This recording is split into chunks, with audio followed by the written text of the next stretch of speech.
अस्सलाम वालेकुम नाजरीन। स्पेशल टीवी के प्रोग्राम दस्तक के साथ मैं हूं आपका मेज़बान मोहम्मद मुआविया। नाजरीन, आज हम एक बिल्कुल नए मौजू के साथ आपके सामने हाजिर हुए हैं और वो मौजू है कि इल्मुल फल्कियात और उससे जुड़ी दुनिया के तस्वुरात क्या हैं।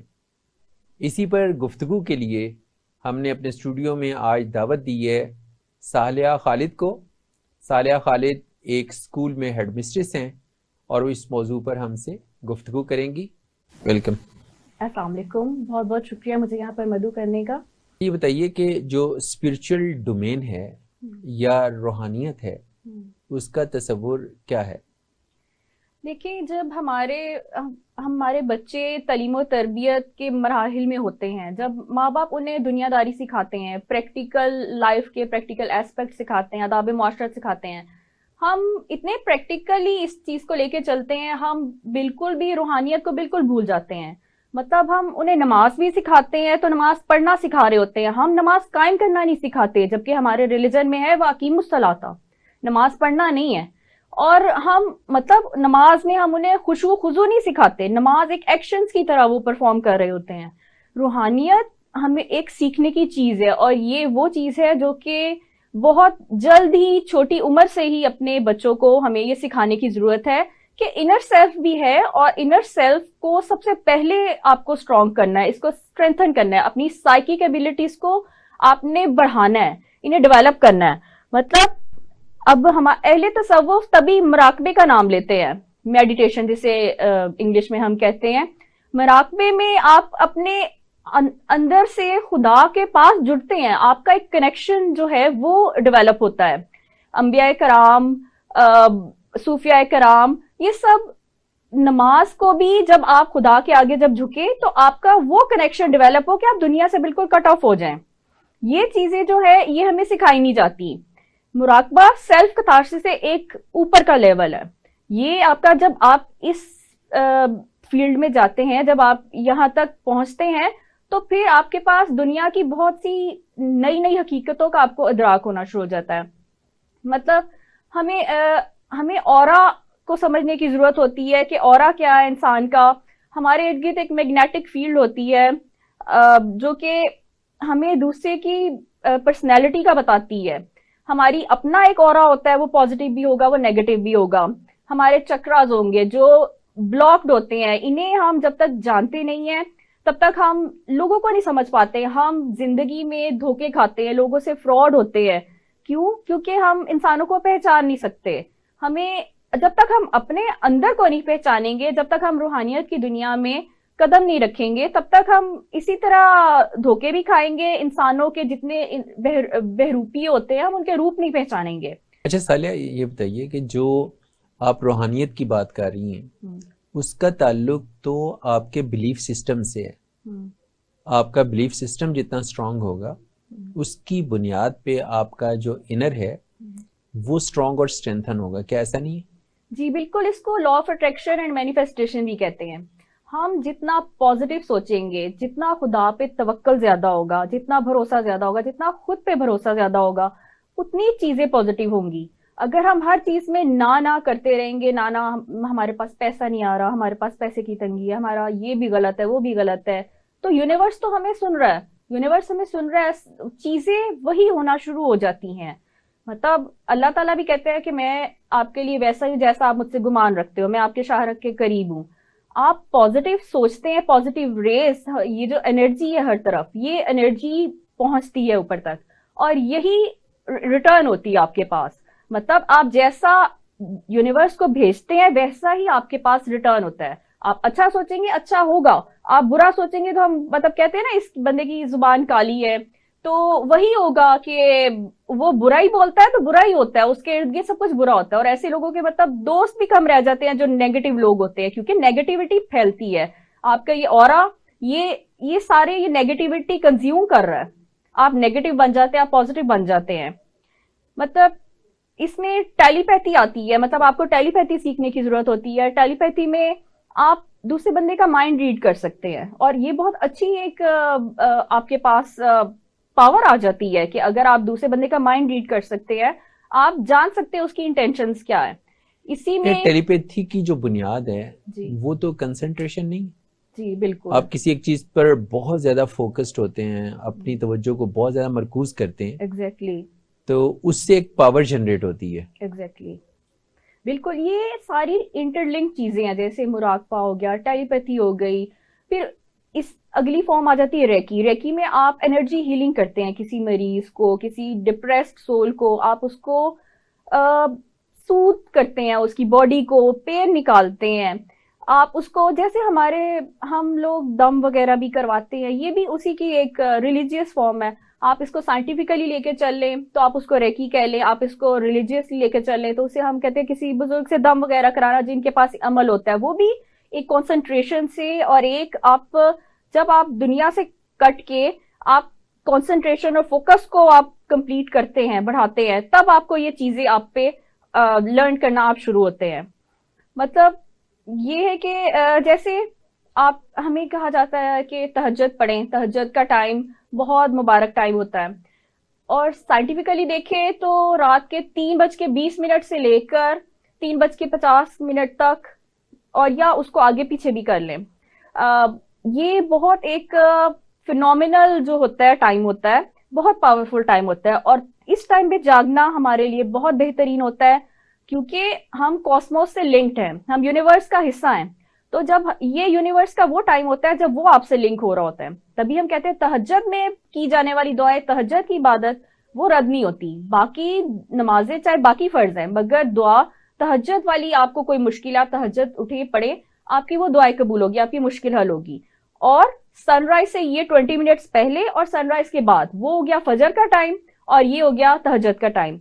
ये टाइम आपको आपके ऊपर वाले से जोड़ने में बहुत मदद करता है। ये टाइम में आप मेडिटेट करें, आप खुदा को याद करें, उसकी हमदो सना करें, या गौर व फिक्र करें, तफक्कुर करें अपने आप पर। आपके रूहानी एस्पेक्ट्स में ये चीजें आपको बहुत हेल्पफुल साबित होती हैं।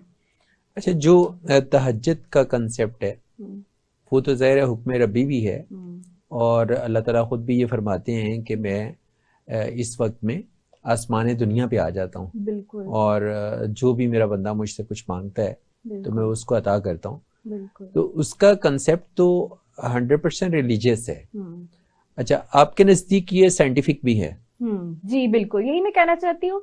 साइंस और रिलीजन अब एक हो रहे हैं। मतलब अब पहले हम जो रिलीजन में चीजें सुनते थे, अब साइंस ही वो चीजें प्रूव कर रही है।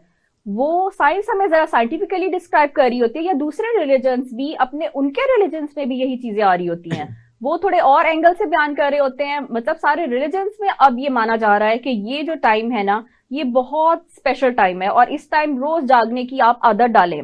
मतलब पहले सोए और फिर जागे, और फिर मेडिटेट करें, फिर प्रे करें, फिर कोई चैंट करें, चाहे उनके दूसरे रिलीजन है तो अपने मंत्रास पढ़ें, हम मैं तो अपनी तस्बीहात करें। और ये बहुत स्पेशल टाइम है मांगने के लिए। दूसरा तरीका रूहानियत में बैत कहा जाता है। मतलब बैत करना भी हमारे लिए बहुत जरूरी है। अंबिया कराम के बाद सूफिया कराम और गौस, कलंदर, अब्दाल, ये सब आए हैं जो कि निजाम में तकवीन को ये लोग ये चला रहे हैं।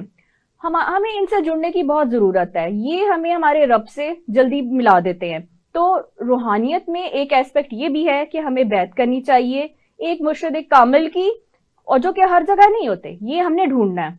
और अगर हम अल्लाह से मांगेंगे तो अल्लाह ताला हमें वहां तक पहुंचा भी देते हैं। जब आप इन तक पहुंच जाते हैं तो आपका जो ये अल्लाह ताला तक पहुंचने का अमल है वो तेज हो जाता है, वो स्टेप्स आपके जल्दी पार हो जाते हैं। वरना इतनी हकीकतें और खुदा तक इतनी जल्दी पहुंचना वो आसान नहीं होता। इनका हमारे सर पे हाथ होता है तो हम जरा जल्दी अल्लाह ताला तक पहुंच जाते हैं। अच्छा, आपने कहा कि इनका हमारे सर पे हाथ होता है तो हम अल्लाह तक जल्दी पहुंच जाते हैं। तो क्या इन राब्तों या इन वास्तों के बगैर इंसान अपने रब से कनेक्ट नहीं हो सकता? हो सकता है, मगर वो इंटेंसिटी वैसी नहीं आएगी। होते हैं लोग, होते हैं, हम कई लोग बैत के बगैर भी जिंदगी गुजार जाते हैं, जन्नत में जाएंगे ये वो, मगर ये जरा जल्दी और ज्यादा इफेक्टिव मौसर तरीका है। अच्छा, आप समझती हैं कि ये जो बुजुर्ग हजरात हैं ये स्पिरिचुअली ज्यादा रिफाइंड हैं, और इनका कनेक्शन जो है वो रब के साथ ज्यादा है, तो ये हमें गाइड ज्यादा अच्छा कर सकते हैं? बिल्कुल बिल्कुल, ये हमें हमारे अंदर से हमें पाक करते हैं और हमें अल्लाह ताला के करीब कर देते हैं जल्दी। ये तज़किया नफ्स करते हैं और हमें जल्दी अल्लाह ताला के पास करीब कर देते हैं। अच्छा, आपने टेलीपैथी पे जो बात की थी जी उसको थोड़ा सा मजीद एलेबोरेट करके समझाएं जी। कि टेलीपैथी में एक तो है कंसंट्रेशन, हम्म, दूसरा आपने कहा था कि माइंड को कंट्रोल करना। हम्म। उसमें माइंड को कैसे कंट्रोल किया जाता है? मतलब टेलीपैथी में हम दूसरे बंदे की, उसने जो नेगेटिव हमारे साथ करना है हम उसको भी रोक सकते हैं। जब आप टेलीपैथी सीख जाते हैं, आप दूसरे बंदे के रिएक्शंस रोक सकते हैं, आप उसको अपने मुताबिक चला सकते हैं बंदे को। आप उसको जैसा आप चाहेंगे, आप उसके माइंड माइंड मेकअप वैसा, ब्रेन वॉशिंग कह लें, आप उसका ब्रेन वॉशिंग वैसी कर सकते हैं। आप उसको माइंड मेकअप उसका ऐसा कर सकते हैं, अपनी थॉट्स उसके दिमाग में बात करने से पहले ही वो सैकड़ों मील दूर बैठा हो, आप उसको सैकड़ों मील दूर भी वो चीजें उसके दिमाग में पहले बिठा सकते हैं। मतलब मुलाकात बाद में हो तो पहले ही उसका माइंड उस तरफ को आप मोड़ सकते हैं। तो ये बहुत ही एक यूजफुल नॉलेज है। अच्छा, उसके अलावा जो आपने रेकी की बात की थी जी। उसको थोड़ा सा रिफाइन करें, क्या है? रेकी में लोग बिलीव नहीं करते, मगर रेकी बहुत पावरफुल वे ऑफ हीलिंग है। मतलब ये एनर्जी हीलिंग है। जिन लोगों में ये साइकिक पावर आ जाती है, वो आपको फिजिकली आप उनके सामने जाते हैं, इसके लिए सामने जाना जरूरी है, और वो आपको उस फिजिकल एलिमेंट से बाहर निकाल देते हैं। वो आपके अंदर से वो आपकी वो नेगेटिव एनर्जी खींच लेते हैं। बेसिकली तो ये नेगेटिव एनर्जीज है, जो आपकी बीमारियां हैं, आपका डिप्रेशन है, वो आपके अंदर से वो नेगेटिव एनर्जीज खींच लेते हैं। उनके पास इतनी पावर होती है कि वो उस नेगेटिव एनर्जी को, वो उन पे भी इन्फ्लुएंस नहीं करती और वो दूर हो जाती है आपसे। हम्म। अच्छा, लेकिन आपने जो आगाज में एक बात की थी कि बच्चों को शुरू में ही, अवाइल उम्री में ही उनके जो कॉन्सेप्ट्स हैं और उनका जो बिलीफ सिस्टम है उनको स्ट्रेंथन करने की ज़रूरत है। अच्छा, ये जो हम रूहानियत और साइंटिफिक जो उलूम हैं इनको आपस में जब इंटरकनेक्ट करके बात करते हैं कि रूहानियत है, टेलीपैथी है या रेकी है, ये सभी एक सी चीज़ें हैं।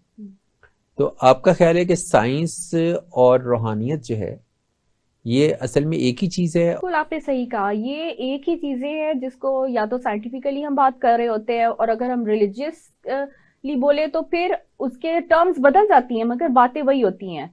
ये साइंस और हमारा मजहब हमें एक ही ये चीजें बता रहे हैं, जो कि अब साबित हो रही हैं। बच्चों के लेवल पे इतने हैवी जो कॉन्सेप्ट्स हैं उनकी डेवलपमेंट क्या लाजिम है? देखिए, बिल्कुल जल्दी ना शुरू करें, मगर जब बच्चा 11-12 साल का होता है, जब बलोगत के करीब आ जाए, तब आप उन्हें ये चीजें बताना शुरू कर दें। मतलब अभी भी बच्चे जब नमाज पढ़ते हैं वो कहते हैं ये क्या है, बस यू यू किया, ये एक्शन, ये, क्योंकि उनमें वो मेडिटेशन वाली पावर ही नहीं है। वो उस चीज की में मोहब्बत खलूस कहाँ से पैदा करे, जब तक वो नमाज को वो फीलिंग ही नहीं उन्हें आती कि ये खुदा के आगे जी हजूरी है।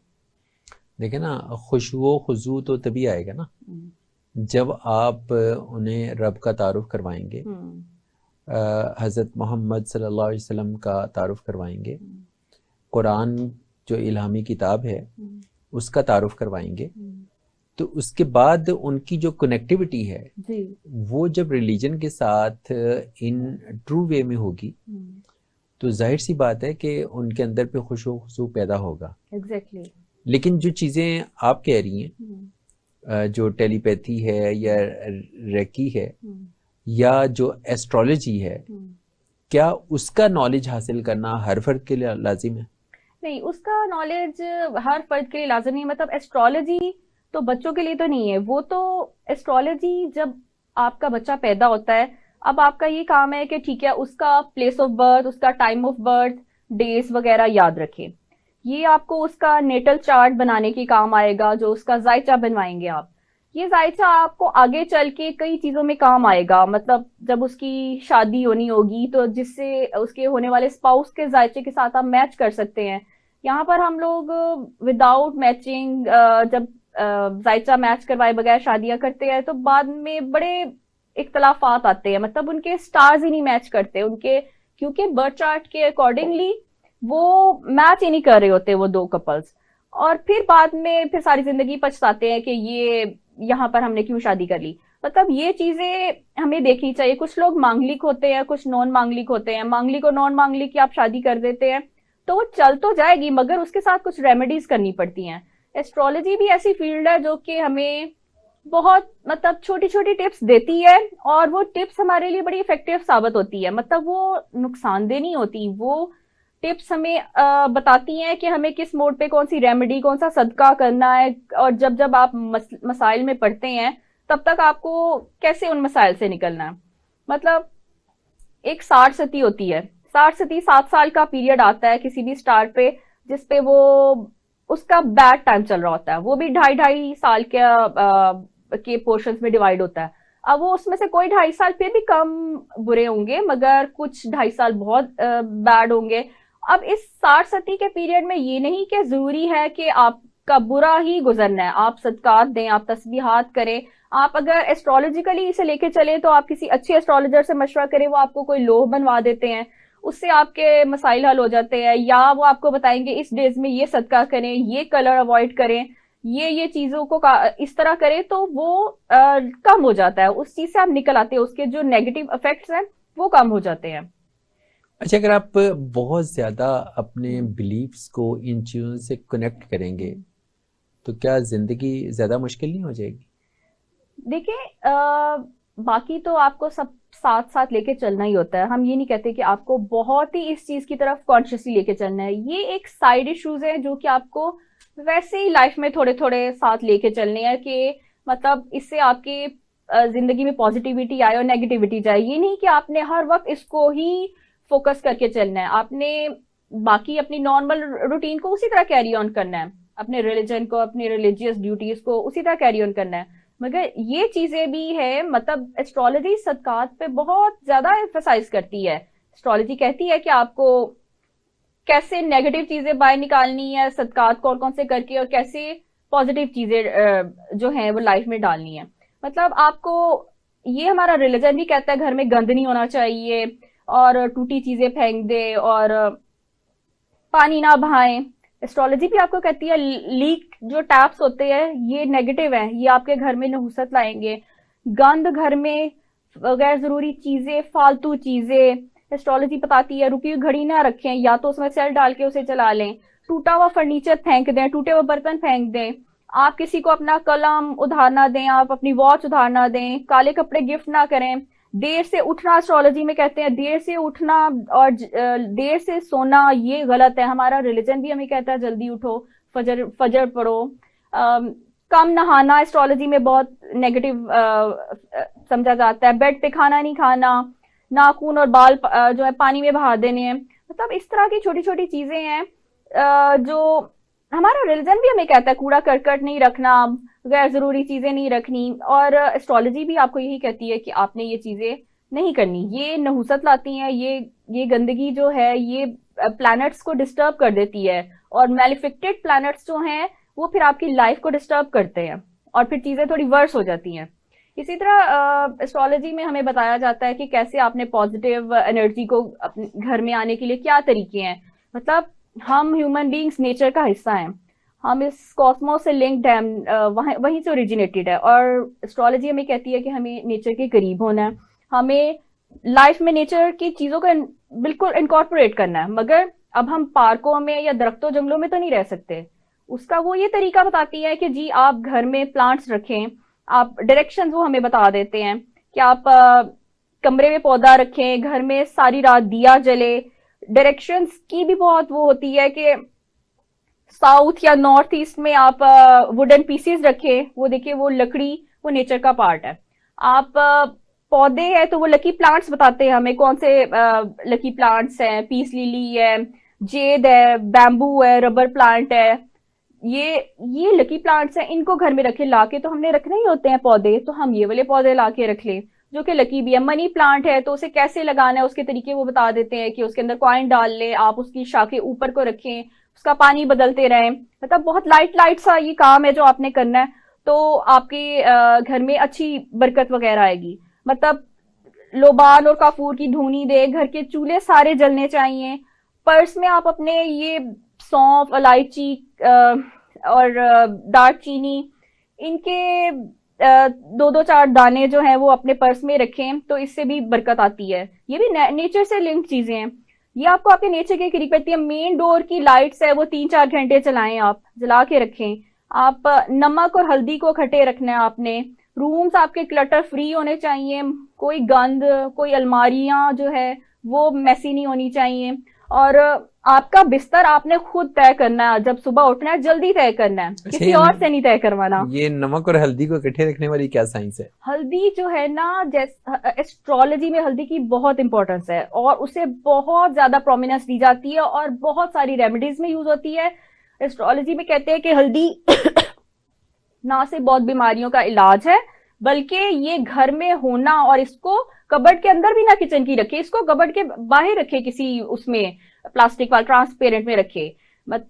हम कहते हैं, अब मेडिकली भी हम देखें तो हम कहते हैं हल्दी के बहुत बेनिफिट्स है, और एस्ट्रोलॉजी में भी नमक और हल्दी वो कहते हैं इकट्ठे रखे, इनका एक कॉम्बिनेशन है, और वो कहते हैं इनको इकट्ठे रखने में ही बरकत है। और एस्ट्रोलॉजी कहती है कि हल्दी को बाहर रखें। हल्दी के और भी बहुत से, मैंने तो एक आपको बताया ना, मतलब कि हम जब डेप्थ में जाते हैं तो बहुत सारे उसके वो निकल आते हैं।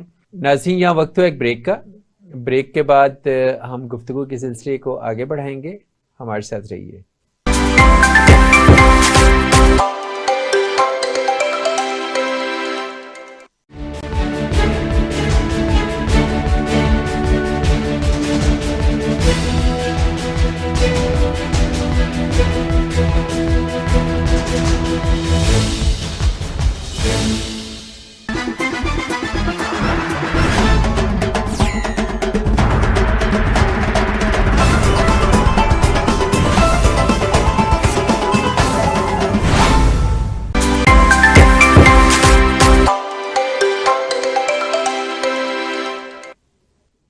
Welcome back. अच्छा, आपने सदकात की बहुत ज़्यादा बात की ब्रेक से पहले ना, तो ये बताइए कि दीन भी तो हमारा सदकात के देने का हुक्म देता है, और मुसीबतों को टालने से या मुसीबतों से बचने के लिए भी सदकात की जो अहमियत है उसको बयान किया गया है। ठीक है, आप मुश्किलात से निकलना चाहते हैं, आप बीमार हो गए हैं, आपके ऊपर कोई मुसीबत आ गई है, तो सदका खैरात उस वक़्त भी देना चाहिए, यानी उसकी स्पीड तेज़ कर देनी चाहिए। लेकिन रूटीन लाइफ में अगर आप किसी मुसीबत में भी नहीं और आपकी ज़िंदगी बड़ी सहल और आसान गुजर रही है, तो सदकात की अहमियत तो बाहर से हमारे दीन के अंदर मौजूद है। तो आप जो एस्ट्रोलॉजी की रोशनी में बात कर रही हैं, उसको थोड़ा सा एक्सप्लेन करना चाहेंगी? जी बिल्कुल। एस्ट्रोलॉजी में आपको आपके स्टार साइन के मुताबिक बताते हैं कि कौन से डेज हैं, किन डेज में आपने सदका करना है और किस चीज़ का सदका करना है। मतलब पर्टिकुलर चीज़ें होती हैं, कुछ स्टार्स में होता है कि पानी वाली मखलूकों को ज़्यादा खाना डालना है, कुछ में होता है कि परिंदों को डालना है। मतलब ये आपको, जब आप अपना स्टार साइन अपना या बर्थ चार्ट के मुताबिक बात करते हैं किसी एस्ट्रोलॉजर से, वो आपको बताते हैं। जैसे मांगलिक लोग हैं तो उनको कहते हैं मंगल से निकला है, उनको मंगल के दिन बकरे की या मुर्गी की कलेजी जो है वो देनी है सदके में, या उन्हें काले माश की दाल देनी है।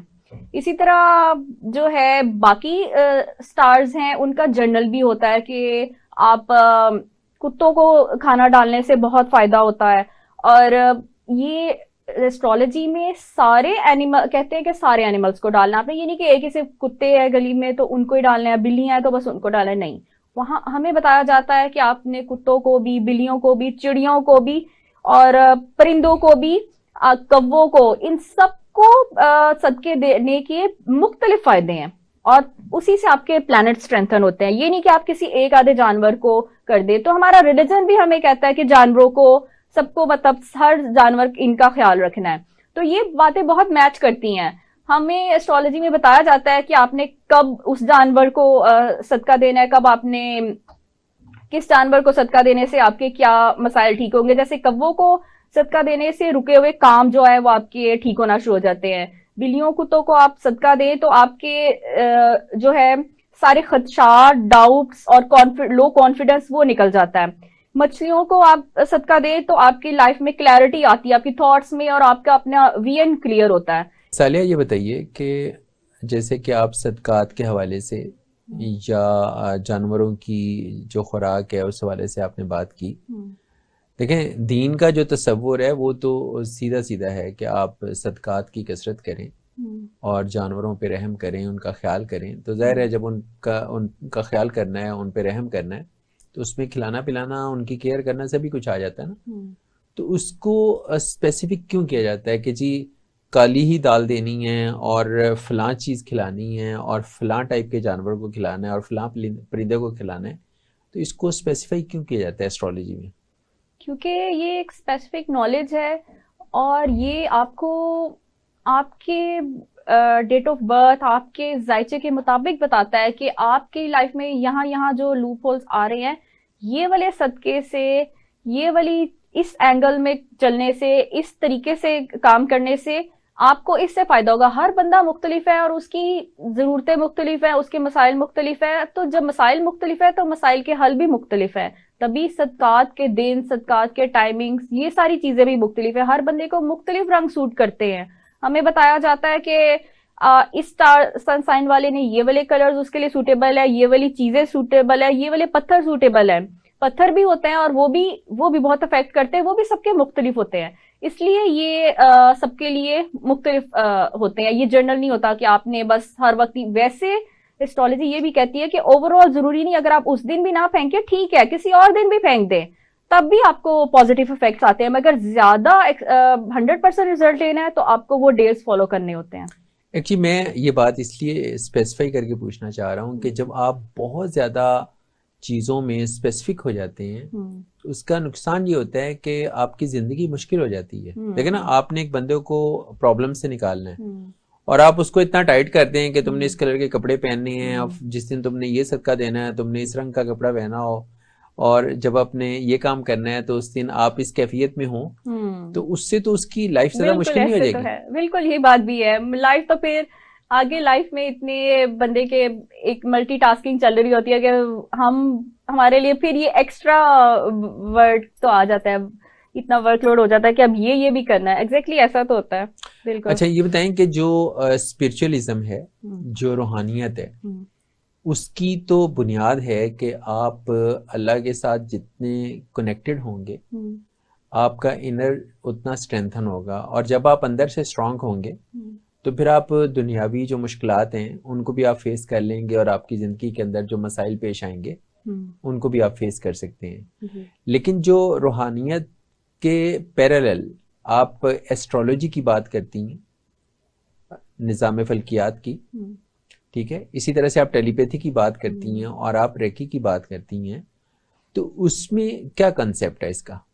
देखिए, वो इन टॉपिक्स को नहीं छेड़ते, वो एक अलहदा फील्ड है, वो इन टॉपिक्स पे नहीं आते।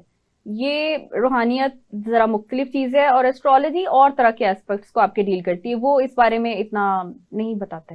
अच्छा, इंसान जिन मौसमों में, जिन हाँ, महीनों में, जिन तारीखों में पैदा होता है जी, उसका उसके मिजाज पे तो असरात हो सकते हैं जी, लेकिन पूरी जिंदगी ही वो ये सोच के चलता रहे कि मेरे सितारे कौन से हैं और मैंने उनके मुताबिक कैसे चलना है, तो उसका यानी दूसरा मतलब तो ये ले लिया जाए कि आप दीन को एक साइड पे रख दें और सारा जो ये साइंटिफिक नॉलेज है उसकी बुनियाद पे, अच्छा, उस साइंटिफिक नॉलेज के पीछे भी इस बात का इम्कान तो मौजूद है ना कि कोई नेगेटिव इमोशंस हो, ठीक है, कोई बदनीयती शामिल हो, कोई ऐसा जाहिलाना टोटका शामिल हो, उसमें कोई जादू हो और उसकी बुनियाद ऐसी हो जिसको बाद में प्रैक्टिस में लाके और बार बार प्रैक्टिस करके उसको बकायदा एक इल्म की शक्ल दे दी गई हो।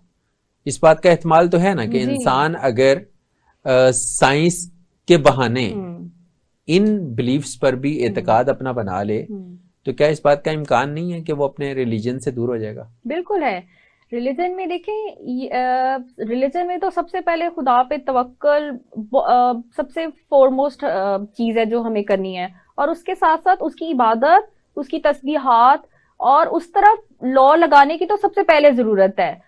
उधर जब हम अपना शिफ्ट मोड़ लेते हैं तो काफी इन चीजों से हम वैसे ही बाहर निकल आते हैं। मतलब कई मसले जब हम खुदा के आगे दुआ करते हैं तो कई बलाएं वैसे ही टल जाती हैं, कई मसाइल वैसे ही हल हो जाते हैं। तो जब हम खुदा से लॉ लगाते हैं तो कई चीजें जो हमें करने की जरूरत ही नहीं पेश आएगी। हमें अपने दिमाग पे सवार करने की जरूरत ही नहीं है कि अब हमें इसी तरह चलना है और उसी तरह चलना है। वो अल्लाह ताला ही हमारे रास्ते वो भी निकालते रहते हैं। अच्छा, क्या हम इस टॉपिक की या इस इशू की डिवीजन ऐसे ना करते हैं कि एक वो लोग हैं जो दीन इस्लाम को मानते हैं और उनका बिलीफ सिस्टम बहुत स्ट्रांग है और वो अल्लाह पर, अंबिया पर, जो आसमानी किताबें हैं उन पर यकीन रखते हैं, और एक वो लोग हैं कि जो मज़हब इस्लाम के, दीन इस्लाम के इनकारी हैं।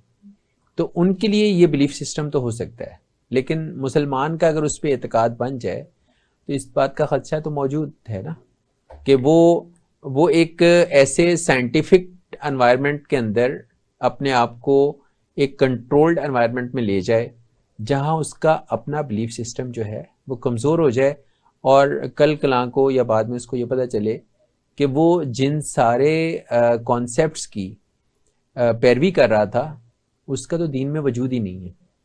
नहीं, असल में दीन भी हमें यही कहता है, नेचर के करीब रहना, नेचर को मतलब नेचर के करीब रहना है और अपने इतना आसाइशों की तरफ नहीं जाना, सादगी को इख्तियार करना है।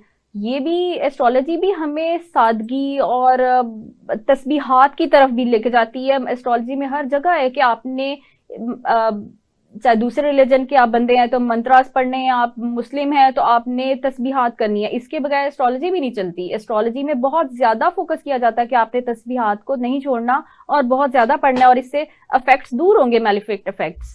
आप ये बताइए कि एस्ट्रोलॉजी जो है वो सोसाइटी के अंदर, जाहिर है कि लोगों ने मिलजुल के रहना ना एक मुआशरे के अंदर, उसमें डिफरेंट मज़ाहिब के लोग भी होंगे, डिफरेंट मिजाज के लोग भी होंगे और डिफरेंट जो बूदोबाश के लोग भी होंगे, मल्टी एथनिक सोसाइटी भी तो हो सकती है। तो उसमें एस्ट्रोलॉजी जो है आपकी वो क्या कहती है कि कैसे ह्यूमन रिलेशंस कैसे होंगे और वो कैसे कायम रहेंगे और कैसे बनेंगे? एस्ट्रोलॉजी कहती है कि अगर आप अपने माँ बाप का एहतराम नहीं करते तो आपका सैटर्न प्लैनेट वीक हो जाता है और सैटर्न प्लैनेट वीक होता है, आपके ऊपर से ब्लेसिंग्स कम हो जाती हैं। हमारा मजहब भी हमें यही कहता है। अगर एस्ट्रोलॉजी के मुताबिक अगर आप अपने उस्ताद का एहतराम नहीं करते उससे भी आपका प्लैनेट वीक हो जाता है। माँ का एहसास नहीं करते, वीनस कमजोर हो जाता है। जब ये वीनस और सैटर्न कमजोर होते हैं तो आपकी लाइफ में बहुत चीजें जो है थोड़े अरसे बाद खराब होनी शुरू हो जाती है। एस्ट्रोलॉजी हमें कहती है कि जो लोग अपने स्पाउस की रिस्पेक्ट नहीं करते उनके प्लैनेट्स खराब हो जाते हैं, उनके कारोबारी मामला खराब होते हैं। जो कि अब्यूजिव लैंग्वेज यूज करते हैं उनके जो है लाइफ में बहुत रुकावटें आती हैं। एस्ट्रोलॉजी हमें कहती है कि गरीबों को खाना खिलाना है। अगर गरीबों को आप खाना नहीं खिलाएंगे आपके प्लैनेट्स नहीं स्ट्रेंथन होंगे। आपने प्लैनेट्स अपने स्ट्रेंथन करने हैं, आपने गरीबों को खाना खिलाना है, आपने बच्चों को खिलाना है। एस्ट्रोलॉजी कहती है बच्चों को खिलाना है, आपने जानवरों को खिलाना है। तो ये हमें रिलेशनशिप्स का बता रही है और ये हमारे वो मेजर रिलेशनशिप्स है कि अगर हम इनको नहीं आप रिस्पेक्ट देंगे, नहीं प्यार करेंगे तो ये दीन में भी हमारे है कि आखिरत भी हमारी खराब है और हमारी ब्लेसिंग्स भी खराब है और एस्ट्रोलॉजिकली भी इनके बहुत नेगेटिव इफेक्ट्स हैं। अच्छा, एस्ट्रोलॉजी में जो बिलीफ सिस्टम है वो किसी नॉलेज की बुनियाद पर डेवलप होता है या प्रैक्टिसेस की बुनियाद पर डेवलप हो जाता है? सर, नॉलेज की बुनियाद पे भी डेवलप होता है, मगर जब हम प्रैक्टिसेस करते हैं तो जब हमें वो प्लस पॉइंट्स नजर आना शुरू होते हैं तो भी ये डेवलप हो जाता है, क्योंकि ये इंटरलिंक्ड है। जब हम वाकई में लाइफ में पॉजिटिव काम करें तो वाकई में पॉजिटिव रिजल्ट आते हैं। एस्ट्रोलॉजी भी हमें यही कहती है, हर चीज में पॉजिटिविटी की तरफ लेके जा रही है कि आपने अच्छे काम करने हैं, अच्छी चीजें करनी है, अच्छी तरह ये अपने मामलात निपटाने हैं और तो उसका पॉजिटिव ही रिजल्ट आता है। अच्छा, लेकिन क्या ऐसे नहीं है कि जब आप एक गुमान रखना शुरू कर दें या कुछ भी आप सोचना शुरू कर दें और फिर आप उस पर बहुत ज़्यादा कंसंट्रेट करें तो कुछ वक्त के बाद क्या आपका बिलीफ वैसे डेवलप नहीं हो जाता? भले आप गलत सोच रहे हो, लेकिन जब आपने एक सीमत में सोचना शुरू कर दिया और फिर आपने कंसंट्रेट उसके रिजल्ट्स पे किया तो कुछ अरसे के बाद ये होने लग जाता है कि आपका जो गुमान होता है उसके बिल्कुल ऐन मुताबिक आपके नताइज आने शुरू हो जाते हैं।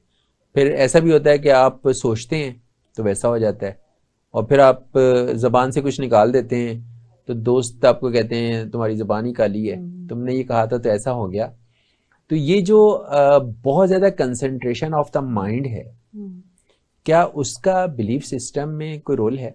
बहुत ज्यादा रोल है, बहुत ज्यादा। जो मैंने पहले बात की कि लॉ ऑफ मैनिफेस्टेशन की, लॉ ऑफ अट्रैक्शन की, ये अगर आप इसी तरह पॉजिटिव सोचना शुरू हो जाएंगे, हो सकता है आपको ये चीजें और ये छोटे छोटे जो मैंने पॉइंट्स बताए करने से वैसे ना कुछ पॉजिटिव आ रहा हुआ, मगर अगर आपने सोचा हाँ देखिए अच्छा होना शुरू हो गया, मैं अच्छा काम कर रही हूँ, अच्छा होना शुरू हो गया है, तो वो तो यूनिवर्स ने तो आपको पॉजिटिव सोचने वाले को तो अच्छाई देनी ही देनी है। आप नेगेटिविटी आपसे दूर हो गई तो आपके वाकई में आगे वही ब्लेसिंग्स मिलनी ही मिलनी है आपको। तो ये जब आप इस लाइन में सोचना शुरू कर देते हैं कि हाँ अब मेरे साथ अच्छा ही होगा, तो ये सबसे बेहतरीन बात है। आप चाहे इस धोखे में भी जा रहे हो, चाहे किसी चीज का असर ना हो रहा हो, मगर अगर आप पॉजिटिव सोचना ही शुरू कर देते हैं तो आपके रास्ते बहुत खुलने शुरू हो जाते हैं। अच्छा, लेकिन अगर आप मुसलसल नेगेटिव सोचते जाएं हम्म। तो उसका नुकसान क्या है? नेगेटिव फर्द सोचने को वाला खुद क्या नुकसान है? नेगेटिव सोचने वाला बंदा अंदर ही अंदर अपने ऐसी फीलिंग्स में मुब्तला हो जाता है कि मतलब वो ना कोई काम सही से कर सकता है, ना उसकी किसी चीज में कोई तवज्जो रहती है, और वो दूसरों को भी नेगेटिव समझना शुरू हो जाता है। उसके असरात हर चीज में आना शुरू हो जाते हैं और उसके साथ होना भी वैसा शुरू हो जाता है। उसका सोशल सर्कल भी कम हो जाता है, उसका कोई प्रोडक्टिव रिजल्ट्स भी नहीं आते और वो फेलियर बनना शुरू हो जाता है। अच्छा, फर्द को अगर इनर स्ट्रेंथ चाहिए और उससे पॉजिटिव एनर्जी चाहिए तो उसे क्या करना चाहिए ताकि वो इन नेगेटिव इमोशन से निकले और अपने इनसाइट को स्ट्रेंथन करे और स्ट्रांग हो जाए? देखिए, सबसे पहले तो मेरा ख्याल है जिन लोगों का अल्लाह पे तवक्कल बहुत मजबूत होता है ना, वो सबसे ज्यादा कामयाब होते हैं। उनके लिए अल्लाह ताला ऐसे ऐसे रास्ते निकालता है जो हमने सोचे भी नहीं होते। और हम जैसे लोग जिनका तवक्कल मजबूत नहीं होता, वो चीजों में उलझे ही रहते हैं। हमें होता है कि शायद हमने ही कुछ करना है तो रास्ते निकलने हैं, हम अपनी डोर को खुदा के हाथ में नहीं छोड़ते।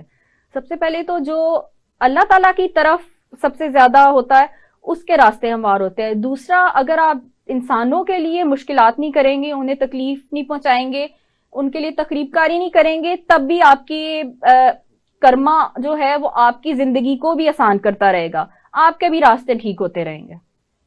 अच्छा, जो एस्ट्रोलॉजी है और जो रेकी है या टेलीपैथी है, क्या ये तस्वरात कभी खुदा से भी मिला सकते? बिल्कुल मिला सकते हैं, बिल्कुल मिला सकते हैं। ये उसी की फॉर्म है, ये मेडिटेशन ही की फॉर्म है। ये लोग जो होते हैं ये मेडिटेट करते हैं तो खुदा और उसके नूर की जो तजल्लियां उसे ज्यादा फील करते हैं। जब आप पहले मेडिटेशन तो शायद फर्स्ट स्टेप है, ये आगे उससे अगले स्टेप्स हैं, और वो ऐसे लोग ज्यादा खुदा को महसूस कर सकते हैं, ज्यादा उसको अपने अंदर अपने इनर सेल्फ को ज्यादा पहचानते हैं और दुनिया की परवाह से बिल्कुल बेनियाज हो जाते हैं दुनिया से। अगर कोई फर्द, जैसे आपने कहा था कि टेलीपैथी के अंदर वो इतनी महारत हासिल कर लेता है कि वो किसी के ब्रेन को भी कंट्रोल कर सकता है, तो क्या इन सब की परमिशन जो है वो दीन में मौजूद है? देखिए, ये वाकई में फिर नेगेटिव तो आ जाता है इफेक्ट। इसको देखिए, ये तो हम पे है कि हम अपने एनर्जी को चैनलाइज ही पॉजिटिवली करेंगे तो ही होगी, वरना ह्यूमन बीइंग्स तो जितना मर्जी नेगेटिव जा सकते हैं, हम किसी हद तक भी जा सकते हैं। इन चीजों को हमने पॉजिटिव तरीके से लेके चलना है, इनसे पॉजिटिव रिजल्ट्स लेने हैं। अगर आप हर चीज के नेगेटिव और पॉजिटिव साइड्स तो है ना, कि हम उसे गलत तरीके में भी हम जा सकते हैं, किसी भी साइंटिफिक इन्वेंशन को भी गलत तरीके से भी यूज कर सकते हैं। इसको वाकई में हमें नेगेटिवली नहीं लेके जाना और किसी गलत मकसद के लिए नहीं यूज करना। ठीक है सर, बहुत शुक्रिया आपका। आपने जो तस्वुरात दिए, ऑब्वियसली कुछ कंट्राडिक्शन है रिलीजन के साथ, और जाहिर है कि जो तस्वुरात दीन इस्लाम से मुतसादम हैं, हम उनको महज इल्म की बुनियाद पे इसलिए तस्लीम नहीं कर सकते कि दीन अगर उसको सपोर्ट नहीं करता या उनका ओरिजिन जो है वो रिलीजियस तालीमात नहीं है, तो उन पे चल के उन बिलीफ्स को मान के उन पे चलना जो है वो गुमराहकुन हो सकता है और बाज़ वक़्त इसमें ख़तरा मौजूद है। बहुत शुक्रिया आपका, आपके वक्त का, आपने हमें टाइम दिया। नाज़रीन, आज हमने डिस्कस किया कि जो इल्मुल फ़ल्कियात है और जो रूहानियत की दुनिया है उसके क्या तस्वुरात हैं और दीन इस्लाम से उनका क्या ताल्लुक़ है या वह किस हद तक उससे मुतसादम है। वक्त की कमी के बायस हम इस पे ज़्यादा तफसीली डिस्कशन नहीं कर सके, लेकिन बुनियादी सी बातें हमने सालिया खालिद से सुनी और उनको समझने की कोशिश की। इसमें चूँकि बहुत ज़्यादा डिस्कशन की गुंजाइश मौजूद है, तो हमारी कोशिश होगी कि इस पे मज़ीद कुछ एक्सपर्ट्स के साथ हम इस मौजू को डिस्कस करें, ताकि गलत फहमी में तो गलत तस्वुरात जो हैं वो हमारे प्रोग्राम के थ्रू आगे न चले जाएं। तो मुझे उम्मीद है कि हमारा आज का प्रोग्राम आपको पसंद आया होगा। अपने फीडबैक से ज़रूर आगाह कीजिएगा। अपने मेज़बान मोहम्मद मुआविया को इजाज़त दीजिए। अल्लाह हाफिज़।